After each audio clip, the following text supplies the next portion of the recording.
Welcome back to the Alien Spaceship Talk Show podcast. And in case you're just joining us, you're listening to the Alien Spaceship Talk Show podcast with Emmy Hikins and Trevor.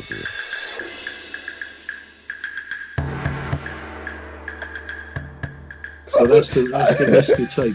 That's what I was thinking when you said that's 2 hours of your life you'll never get back. But you must have enjoyed the popcorn. What about the popcorn? Well, yeah, I don't really go for the popcorn. No, I'm not keen on popcorn. Sometimes it's like eating sawdust, I think. So I don't really go for popcorn. I love the popcorn and Jumbo Coke. That's what I love. That's why I go to the cinema. I go to the cinema just for the popcorn. You know, the massive popcorn. Yeah, the great big, and a really big plastic. Yeah, of Coke. That's why I go. I sit down there. I don't care about the movie. I have the Coke, yeah. The Coke is good. I don't really care much about the movie. I just sit down there and enjoy the popcorn. Enjoy the popcorn. That's the only time. Enjoy the company. Yeah, that's the only time you don't feel guilty. You know, you don't feel guilty. That's probably true. Having a big cup of Coke. Probably true. Yeah, well, still on time. There was something else I was going to say. Yeah. Now, so we've talked about how about time that is wasted, but because you said about the going to the movie and you said two hours of your life that you never get back, and it gave me the impression, bruv, that you don't really think of time spent on entertainment or time that you on leisure and entertainment as being productive. Why is that? I see it as being productive. Oh yeah, no, I didn't mean to give that impression. I think there's all sorts of many things can be productive. I think leisure and doing things like that are vital. You've got to have a balanced life. Absolutely. So no, I don't mean being productive is sitting writing emails or something like that. Yeah. But no, I spend a lot of my time on the music side of things, which I can have a very productive couple of hours or longer doing just that. So no, I would not in any way want to imply that.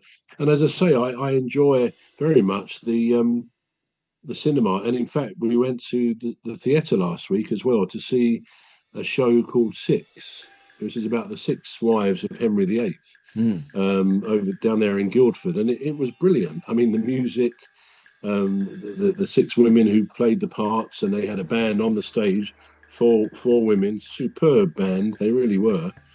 And that was like an hour and a half to 2 hours of first class entertainment, and you come out feeling buzzed, you feel a bit adrenalized. It was so good.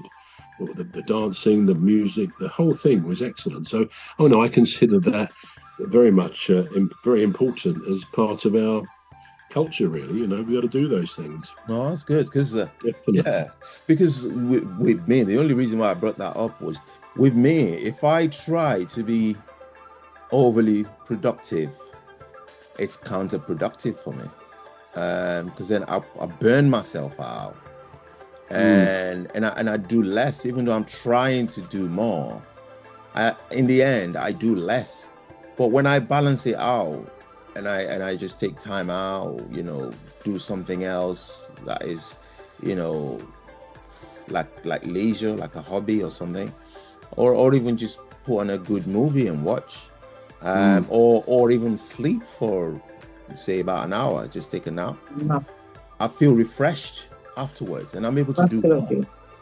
And I'm able to do more. So that's the only reason why I brought it out anyway. Well, over to you then. Sorry.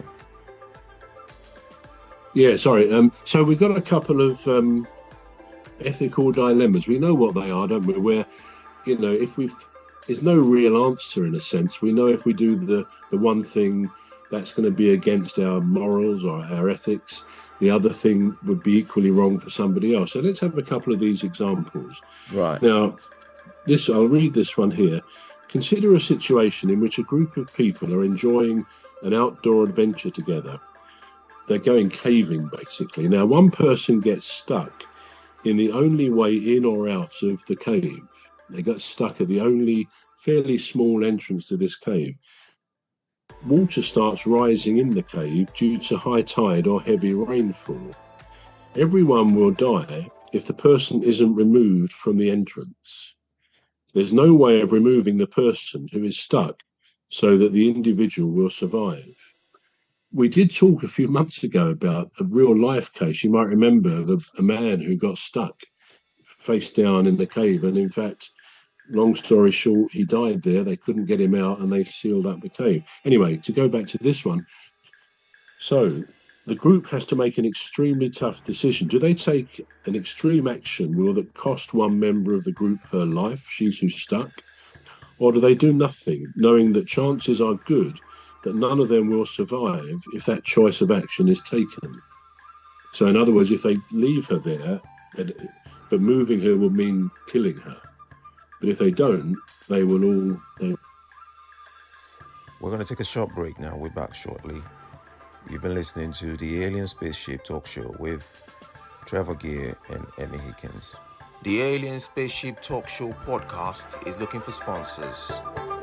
If you're a company out there looking to spread the word about the products and services you provide, please get in touch with Deepstuff Radio Podcast on info@deepstuffrecords.com, or to use the contact form on our website to contact us, please visit radio.deepstuffrecords.com. Also, if you're looking to get involved on the Alien Spaceship Talk Show podcast, reach out via our Deepstuff Radio Facebook page. Thank you.